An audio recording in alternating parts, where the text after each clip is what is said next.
তে আবারও লাইভে আসলাম, কিছুক্ষণের মধ্যেই লাইভে চলে এসেছি।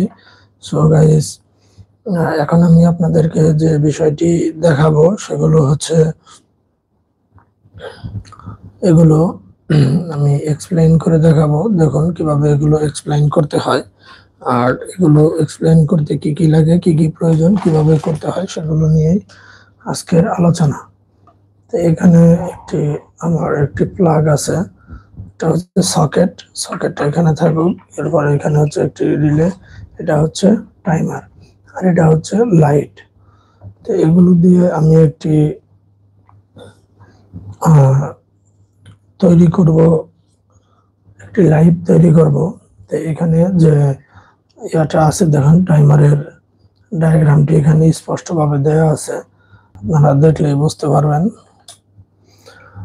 Just I will shortcut known you theory after we directly go to the practical. So guys, follow the how to work